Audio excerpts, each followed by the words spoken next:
Hello and welcome to a new episode of the CTO Show with Mehmet. My name is Mehmet, and in each episode, I explore latest trends, insights, strategies in topics like cybersecurity, digital transformation, digital tech, startups, and entrepreneurships. But sometimes also we bring to the show thought leaders, innovators, and entrepreneurs to listen from them about their expertise in wide range of industries and how they are driving change and making impact in the world of tech and business.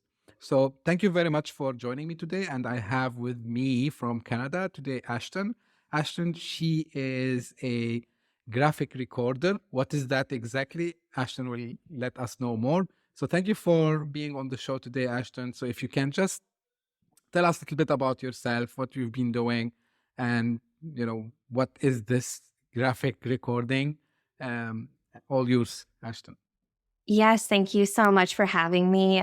Such an honor to be hanging out with you this morning, my time, I think late afternoon, your time. And yeah, so I started my business, Mind's Eye Creative. I started the journey of doing this type of work back in late 2013. So I'm coming up to pretty much 10 years, which is wild to think about. And I learned about graphic recording, graphic facilitation as a facilitator. So that's kind of how I got into it. And yeah, it's been a really interesting, fun journey since starting about 10 years ago. Cool. What is exactly graphic recording? Can you explain that more to us? Absolutely. Yes, absolutely. So most of the time, people in a room would consider themselves a visual learner. The statistic is all over the place, but 60 to 80% of folks would consider themselves a visual learner. And we all know the cliches like a picture's worth 1,000 words and all of that. But I'm there to visualize the information. So, in meetings and strategic planning sessions, and I cover a lot of conferences. So if you think about attending a day-long conference and there's 10 speakers, how in the world are you going to remember and then implement any of that information? It's just an overload of information, right? In those situations. And I'm there to visualize the information so that in a clear, like one page snapshot, you see and can remember the information from that presentation. When I'm in situations where it's like a meeting or strategic planning, I'm really there making sure that the people in the room feel heard, feel valued, and they're a contributing voice. And by able to see your words and have a picture represent what you just said makes you feel more included in the conversation, that your voice is really important to that conversation. So kind of two different scenarios for you there, but generally that's the practice of it. No, well, that's very much, detailed explanation. Thank you for that. From your experience, like, how do you see this technique or, the technology in general of you leveraging um, graphic recording will benefit someone who is in pure technical position, whether they are a developer, maybe they are into DevOps, maybe they are a system admin, or maybe an executive. So, how do you see this beneficial for them in their day-to-day tasks and jobs? Yeah, great question. So I find that sometimes I get into situations people say, oh, our information is so complicated. There's no way you could possibly graphic record it. But that's the absolute specific reason when you should. That's when you should be using a visual tool like this. When information is high stakes, when it's really complicated, when you're trying to explain it in a way that people can understand it. And, for technical leaders in many different technical roles, using visual tools like graphic recording or just standing at the whiteboard to be able to like explain out your idea is a pretty important and pretty powerful tool to be able to use it as part of your toolbox. Right. Yeah. Yeah. So, is there any special tools that they need to have, or is it just it can be on a paper and pen?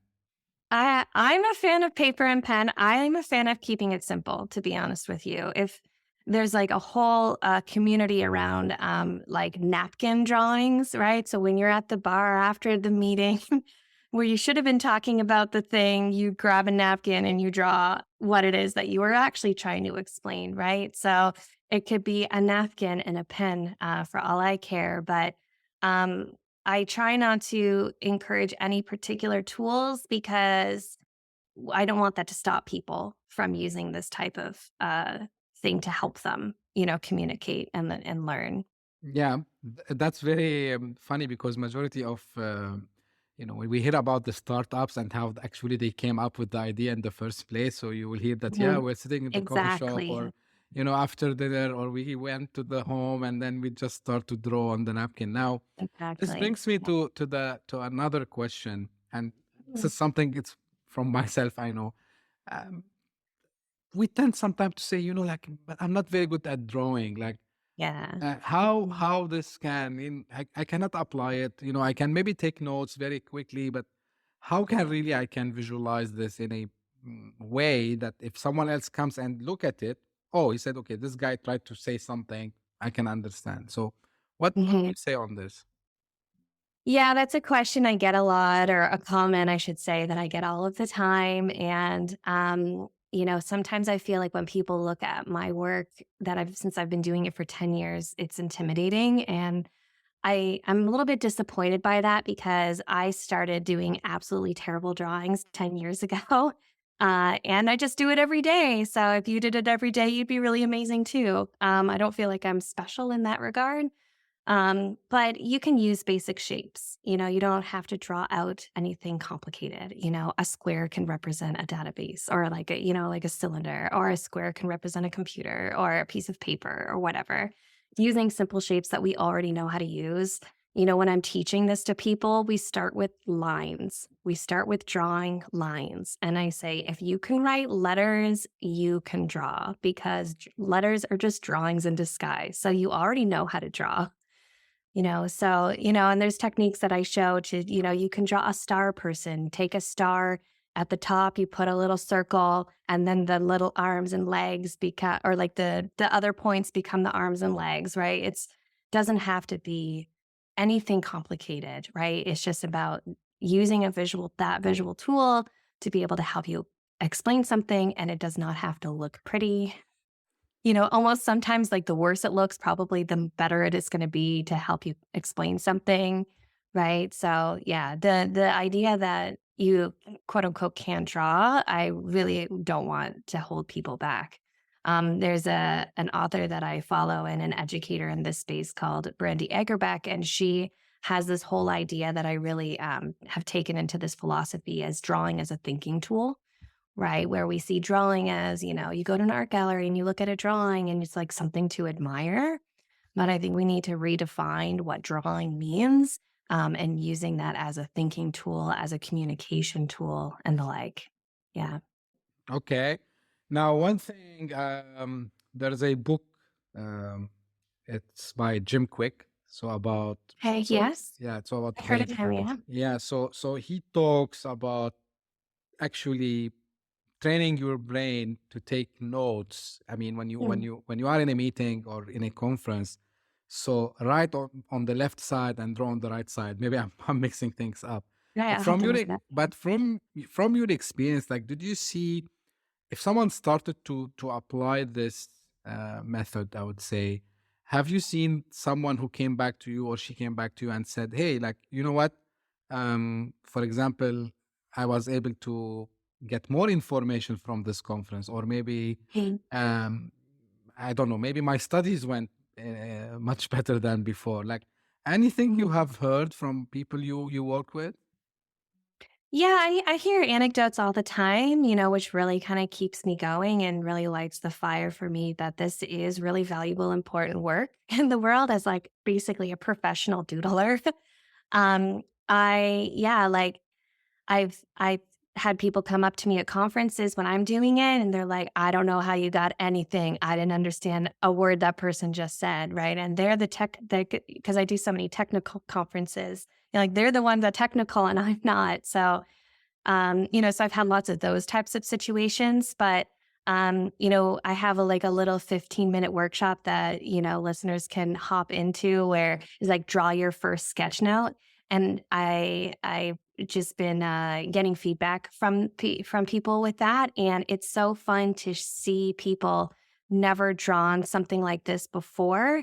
And then after 15 minutes, they can draw one. Like it boosts their confidence that they can do it. Right. So, and how different ways that people apply this information is really fascinating.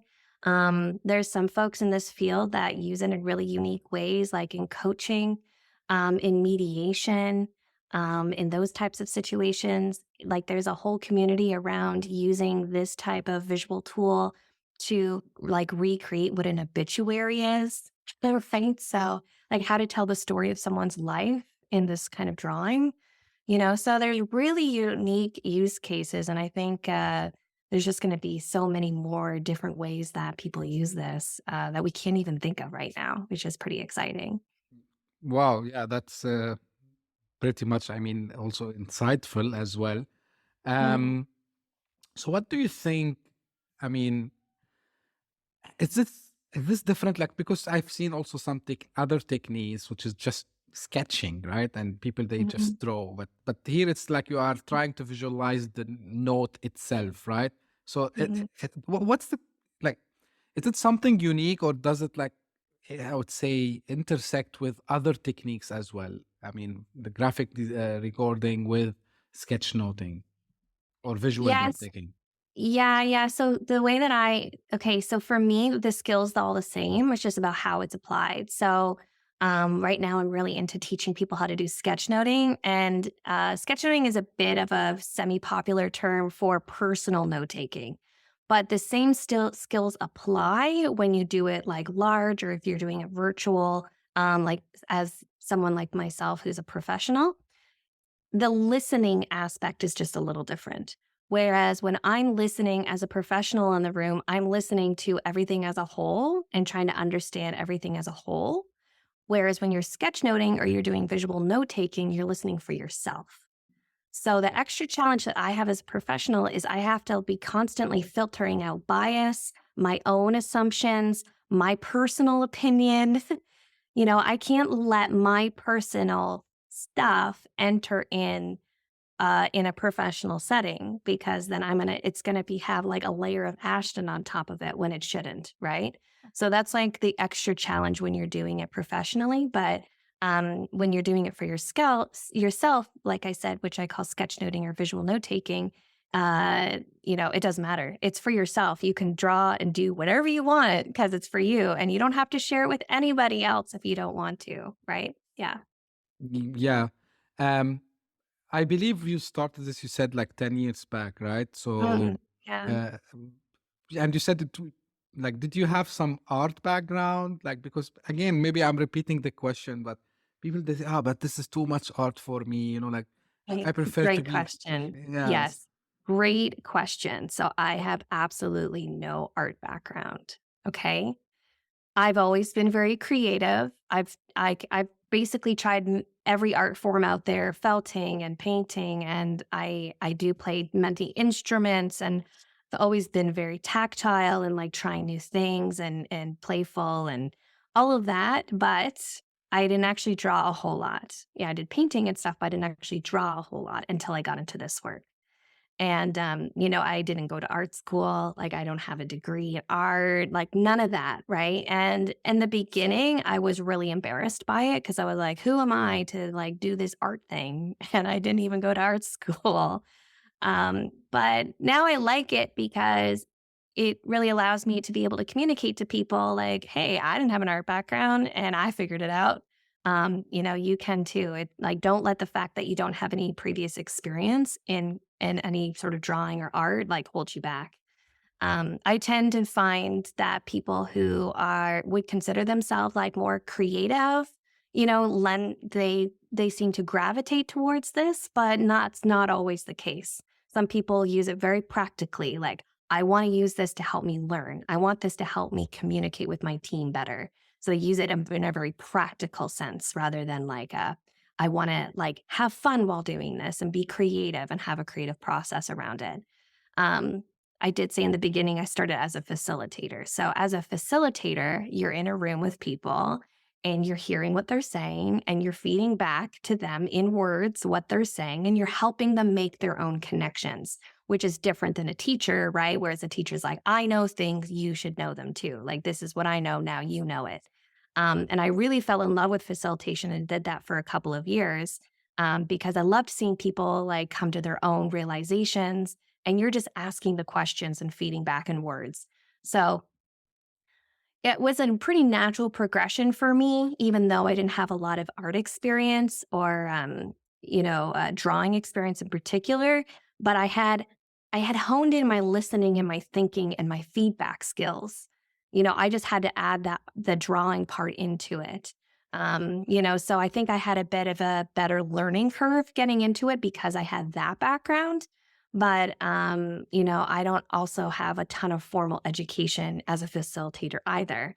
I worked at a place and a role came up and I applied for it and got that job. And I worked there for 2 years doing facilitation almost every day. So I just, learned by doing it for 2 years every day, pretty much. Right. So, yeah. So many people come into this type of work in so many different ways. And it definitely absolutely does not have to be from an art background. That's good to hear because it's encouraging to people actually to like to try themselves to get into that and get the benefits out of that. I've seen like you've worked also with like Fortune 500 companies and Mhm.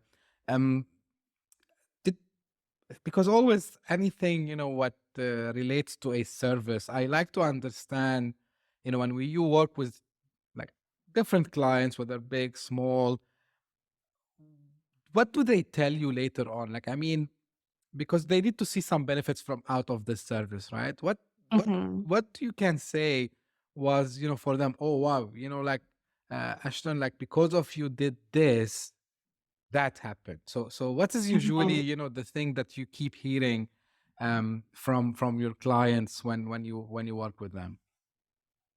Yeah, I find sometimes, and this is my job sometimes to help articulate to them because they know they're like, wow, I really like this and I resonated, but they can't articulate why.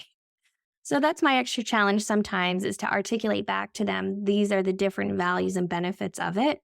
But I think the biggest comment that I get from people is how memorable I made that session.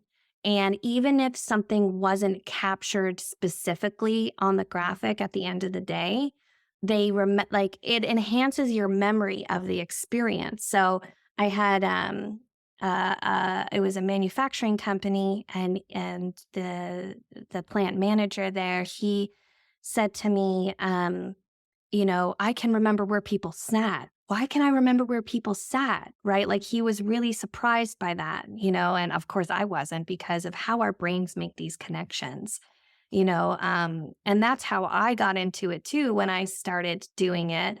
And I put away my piece of paper, and a few months later, I brought it back, and I was surprised. Like I could remember where people sat and things that were captured beyond the paper. So, because how many times do we go to these meetings and all of these things and we're trying to get good work done and you can't remember it? It's like there's a little report that's written and it's like stashed into a filing cabinet and like that's it, right? So, when I create these drawings and when I do them in person, they're very large. They're like 4 feet wide by 8 feet long usually. And if it's like a whole day, it's like maybe 16 feet long or something. Oh So wow. they're like really large. Um, and then people, it's so fun. Sometimes I'll get on calls with people and they have them hanging in their office, right? Like that's like an accountability tool. If nothing else, it's like, look, we did this thing and we're going to continue to do this work. It's not just in a report in a drawer, right? So when I team up with other facilitators and we do, strategic planning sessions on all of that stuff, like we're pretty strict. Like we don't do reports because we all know what happens to them, right? Right. So a lot of it just comes down to like continuing the work, right? Like if you're in a situation or you're trying to get stuff done, like how are you going to remember what you're supposed to do? Yeah. So when it becomes like, yeah, look, it says right here, like when you're walking down the hallway of your office and it says right there, we were going to do this by the end of March, like we better get our act together and do that thing, right? like accountability for everybody. So I think those are sort of like the main things that I hear, that I've heard over and over again over the years of those things. But of course, there's many other things, but those are the Yeah, main ones. definitely. And actually, what you just said, and I think this is something that I could add, and why you should, consider. I'm telling my audience here, um, because I've seen this a lot of times, where you go to a meeting, you talk, show some presentations, and then you Hmm. agree on some deadlines, and nothing happens later on. Right. And I've seen it also, and it's from my personal experience. You sit with someone who said, you know what, like, let's do one, two, three, four. But again, it's just talk, it's just not visualized. So I think the power of visualization, as you said, first, it can help other people to understand what you are trying to say. And I can see from, the experience that you shared, it's the accountability part, especially when you talk about strategic planning. And I'm saying this to CIOs, CTOs, anyone who's executive in tech, or even business leaders, because I think this is one of the biggest challenges, is that, yeah, we have this ambitious vision that we want to achieve, but how Right. we can, and everyone talks about vision, but actually we Mhm. don't see the vision, right? So I think this is Yeah. a very good way to visualize at least the plans and the ideas. Plus, I think the other thing that I can take from you, Ashton, is because I'm someone who attends a lot of conferences. And again, like there's a lot of sessions, and you come back and say, okay, I don't remember anything from here. Right? Right. Yeah. Yeah. So that's great.